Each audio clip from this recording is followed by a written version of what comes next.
Kankaria લેકમાં.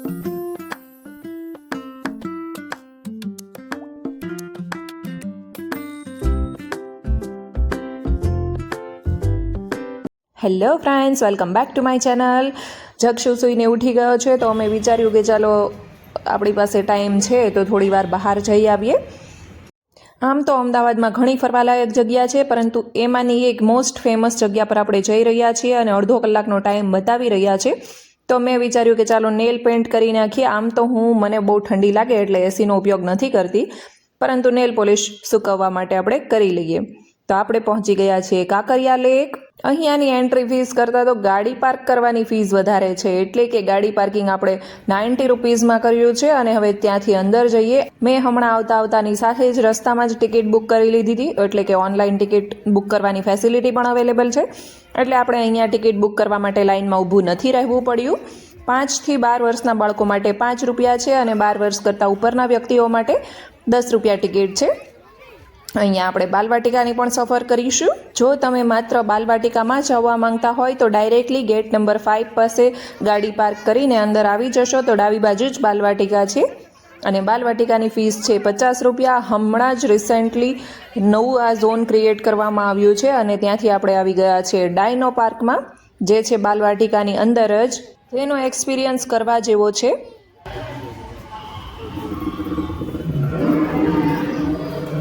ડાયનો પાર્કનો video મારી channel ઉપર આવી ગયો છે, તમે ત્યાંથી જઈને જોઈ શકો છો. ડાયનો પાર્કની ટિકિટ છે 100 રૂપીસ. આખા જ બાલવાટિકાનો બ્લોગ મારી ચેનલ ઉપર આવી ગયો છે, તમે ત્યાંથી જઈને ફીસ અને બાકી બધું ઇન્ફોર્મેશન જોઈ શકો છો. કાંકરિયા લેકનો ભવ્ય નજારો રંગબેરંગી લાઇટ્સની સાથે. રિસેન્ટલી જ કાંકરિયા કાર્નિવલ પૂરો થઈ રહ્યો છે, જે ડિસેમ્બરના એન્ડમાં હોય છે, 25 થી 31 ડિસેમ્બર સુધી.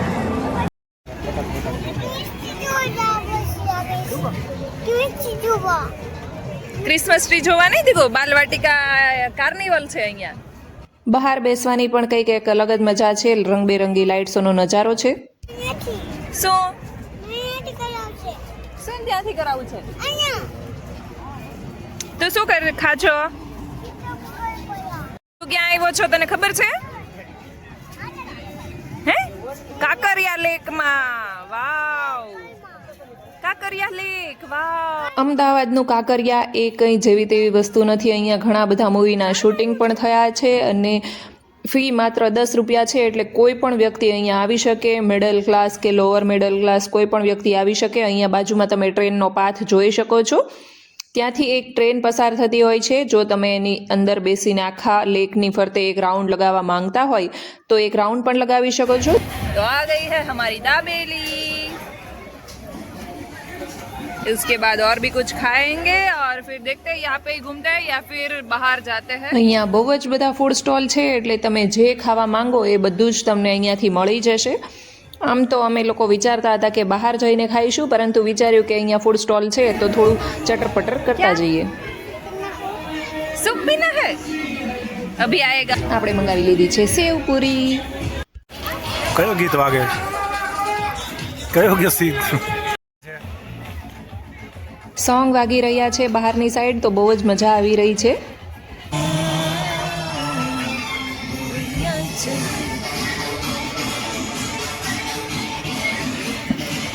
અહીંયા જે ટ્રેન ફરતી હોય છે એમાં મોટા માટેની ટિકિટ છે 30 રૂપિયા અને બાળકો માટેની ટિકિટ છે 12 રૂપિયા. 30 રૂપિયામાં તમે આખા જ કાંકરિયા લેકનો રાઉન્ડ લગાવી શકો છો ટ્રેનમાં બેસીને અને એનો આનંદ માણી શકો છો. એ ટ્રેનનું નામ અટલ ટ્રેન છે અને અટલ બિહારી વાજપેયીના નામથી એ ટ્રેનનું નામ પાડવામાં આવ્યું છે. અહીં આવી ગયા છે જક્ષુ માટે પોપકોર્ન.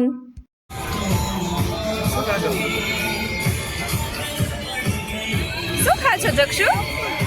પોપકોર્ન. વાવ.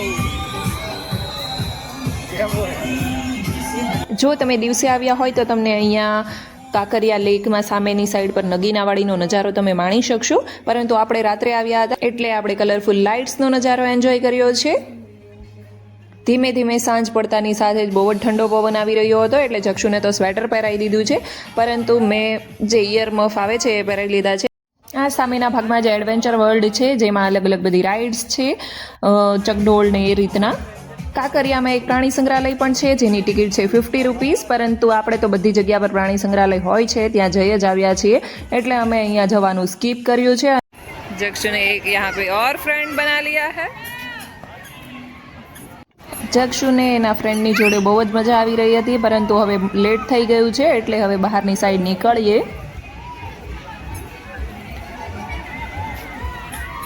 અમદાવાદમાં પણ સુરતની જેમ લેટ નાઇટ સુધી બધું જ ચહલ પહલ શરૂ હોય છે, એટલે ફરવાની ખૂબ જ મજા આવે છે. વડોદરામાં તો તમે 8 કે 10 વાગે પછી તમને કોઈ જલ્દી કરીને જોવા ના મળે. અમે લોકો જઈ રહ્યા છીએ અમદાવાદની મોસ્ટ ફેમસ ખાઉગલીમાં. ત્યાં જઈને આપણે સ્ટ્રીટ ફૂડનો આનંદ માણવાના છીએ, તો વ્લોગમાં બન્યા રહેજો. ये हमारे हॉस्टल का रूट है. आगे चल के दिखाता हूँ मैं हॉस्टल.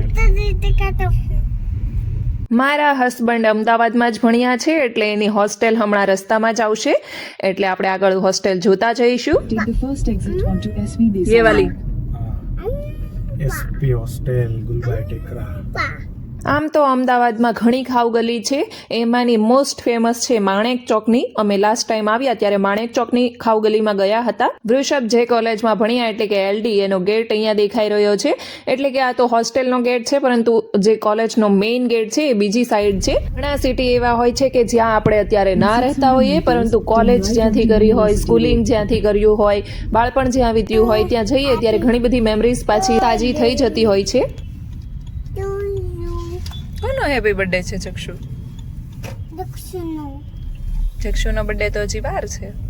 અમદાવાદના લો ગાર્ડનમાં તમે નવરાત્રિનું કલેક્શન જોઈ શકો છો. બાકી બધા જ સિટી એવા છે કે જ્યારે નવરાત્રિ આવે ત્યારે જ કલેક્શન હોય છે, પરંતુ અહીંયા આપણે જાન્યુઆરી મહિનામાં આવ્યા છીએ છતાં પણ નવરાત્રિનું એટલું બધું કલેક્શન છે. લો આપણે પહોંચી ગયા છે હેપી સ્ટ્રીટમાં, અને ઢોસાની સાઇઝ તમે જોઈ શકો છો. તો ચાલો ઢોસાનો આનંદ માણીએ.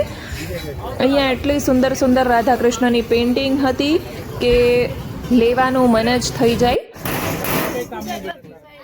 ચક્ષુ તો સુપર એક્સાઇટેડ છે અહીંયા આવીને, કારણ કે ઉપર એટલી બધી રોશનીઓ લાગી રહી છે અને બાજુમાંથી આ રીતે રથ જઈ રહ્યા છે.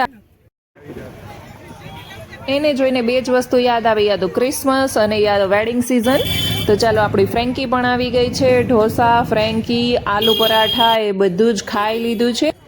ઠંડી ઘણી છે તો વૃષભને સૂપ પીવું હતું, એ સૂપ પીવા ગયા છે. ત્યાં સુધી હું અને જક્ષુ ભલે ને ઠંડી હોય તો પણ આઈસ્ક્રીમ એન્જોય કરીશું.